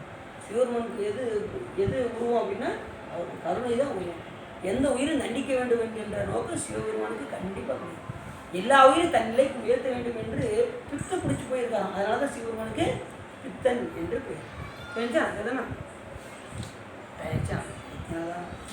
இப்படி எல்லாரையும் தூக்கி சிறையில் அடைத்தான். ஒளிக்கும் கடலில் வளைந்துள்ள வடவிக்கு முடிவு காலத்தில் எழுவதை போல சூரபத்மன் உள்ளத்தில் சினம் பெருக நிறைந்த கதிரிலுடைய கதிரவன் இருள் உள்ள இடத்தில் பூந்தால் போல் உடைகளை உருவி பக்கத்தில் நின்ற படைத்தலைவர் ஏவி ஒவ்வொருவரையாக வெட்டினாராம். படைத்தலைவர் கூட இருந்தவங்களை பூரா தன்னுடைய வாழை எடுத்து ஒவ்வொருத்தரையாக வெட்டினாராம். சிறந்த மன்னர்களுடைய நாக்குகளையும் அந்த நாட்டில் வாழக்கூடிய அந்த சில மன்னர்கள்லாம் நாக்கெல்லாம் அறுத்தாங்க. மன்னர்களின் நாக்குகளையும் சிவந்த கைகளையும் வெட்டுமாறு செய்தான். சிற்சில அரசர்கள் இந்த சிற்றரசர்களுடைய மூக்குகளையும் செவிகளையும் அறிய செய்தான். அவருடைய மார்புகளையும் பிடர்களையும் வெட்டச் செய்தான். சில அரசர்களுடைய கால்களையும் புயங்களையும் வெட்டச் செய்தான். இப்படி அவன் கோபம் தனியிற வரைக்கும் எல்லாரையும் என்ன செஞ்சாராம்? வெட்டி விழுந்தான். ஏன்னா தங்கி பண்ணவரை சும்மா விடக்கூடாது அப்படின்னு அவர் கோபத்தில் செய்கிறார். இன்னொன்னா அவருக்கு அவர் ஆளுகைக்கு உட்பட்ட இடத்துல இந்த தவறு நடக்கும்போது அவருக்கு கோபம் வரத்தான் செய்யும். புரியுது அவங்களுக்கு? அப்போ இத்தனை வரையும் காவலுக்கு வச்சிருந்து என்ன செய்ய அப்படின்னு சொல்லி எல்லா காவலர்களையும் கூப்பிட்டு அத்தனை வரையும் சிறையில் அடைக்கும். அப்புறம் கிடைக்கும் போதெல்லாம் என்ன அந்தந்த இடத்துல இருக்கக்கூடிய மன்னர்களையும் சிற்றரசர்களையும் எல்லாத்தையும் வெட்டி வீழ்த்து. மன்னர்களுக்கெல்லாம் மன்னான சூரபத்மன் வலிய சிறையில் வைக்கப்பட்டிருந்த அந்த தேவர்களை நோக்கி, நீங்கள் எப்போதும் என் கட்டளைப்படி நடப்பீராக, இந்திரன் கூடாது விலகுங்கள். நீங்கள் எப்பயுமே என்ன செய்யக்கூடாது? இந்திரனோட இருக்கக்கூடாது, என் கட்டுப்பாட்டுக்குள்ளே இருக்கணும் அப்படின்னா. உங்கள் பழைய தொழில்களை செய்யும் பொருட்டு இனி செல்லுங்கள் என்று சொல்ல அத்தேவர்கள் நல்லது என்று இதை செய்கின்றோம். உடனே பிரம்மா என்ன சொல்கிறாரு? நீங்கள் அந்த தேவர்கள்லாம் கொஞ்சம் விடுவீங்க, இந்த சூரியன்லாம் மறுபடியும் என்ன செய்யக்கூடாது? அவர் உதிச்சாதான் இங்கே உலகம் நடக்கும், அதனால் அவங்களெல்லாம் கொஞ்சம் விடுவீங்க அப்படின்னு சொல்லி பிரம்மா எடுத்து சொன்னதுக்கப்புறம் அவங்க மறுபடியும் உழவு விட்டாராம். சூரியன் சந்திரன் எல்லாம் உழவு விட்டதுக்கப்புறம் அவங்கள ரொம்ப தண்டிக்கலை, அவங்கள சிறையில் வைக்கலை. மறுபடியும் விட்டதுக்கப்புறம் அவங்க அந்த தொழிலை தேவர்கள்லாம் மறுபடியும் என்ன செஞ்சாங்க? அந்த தொழிலை போய் செய்ய ஆரம்பித்தாங்க. நீங்கள் என்ன வேணாலும் செய்யுங்க, ஆனால் இந்திரன் கூட சேராதீங்க அப்படின்னு அவன் கட்டளையிட்டான். ஏன்னா அவனை அவன் தானே போய் ஒழிஞ்சிருக்கான், இவர் கண்ணுக்கு தென்படாமல். அதனால் அந்த தேவரெல்லாம் சரி சாமி நான் அதுபடி செஞ்சுருவோம் அண்ணா, நீங்கள் சொல்லுபடி நாங்கள் செய்கிறோம் அப்படின்னு சொல்லி அவங்க கட்டணும்.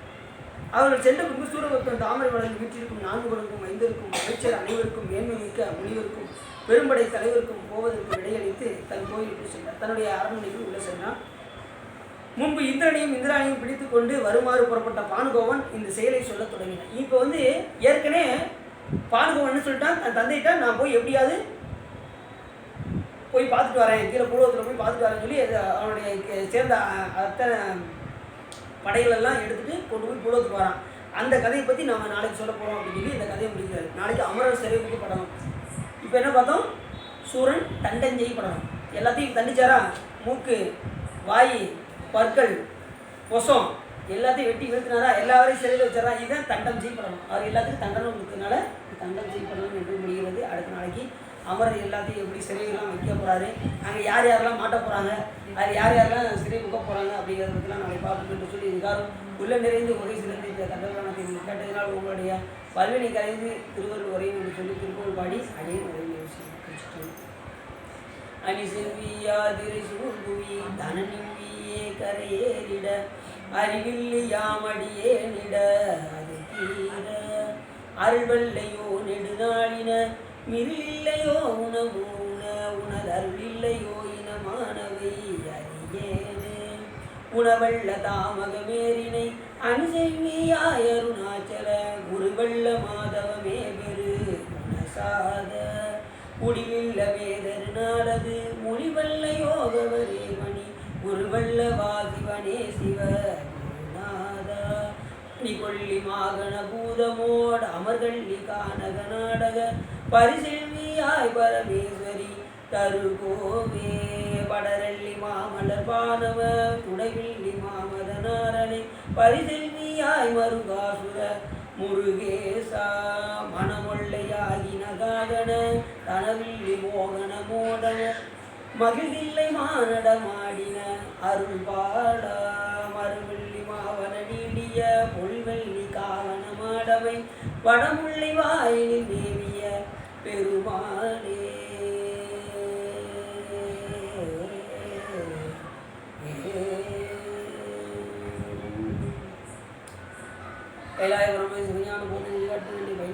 எண்ணம் நந்தரிப்போர் விஞ்ஞான பானுவாக்கி குயிலாரும் மொழியில் திருவாவூர் திருவாரூர் நமச்சிவாய தெய்வம் செயலால் மரபடியோன் திருமணம் என்று கிடைக்கமாகும் ஆறில் தடந்தோர் வாழ்க அறுமுகம் வாழ்க வெப்பை கூறுசை தனிவேல் வாழ்க புக்குடம் வாழ்க செவ்வேல் ஏறிய மஞ்சை வாழ்க யானை அணங்கு வாழ்க மாறில்லா வள்ளி வாழ்க வாழ்க சீர் அடியாரெல்லாம் வாழ்க சீர் அடியாரெல்லாம் வாழ்க சீர் அடியாரெல்லாம் வான்முகில் வளாதீக மணிவளம் துறக்க மன்னன் ஓன்முறை அரசு செய்ய குறைவில்லா தீர்கள் வாழ்க நான்முறை அரங்கள் போங்க நற்றமும் வேண்டுமல்க மேன்மைகள் சைவ நீதி விளங்குக உலகமெல்லாம் ஹர பார்வதி பதையே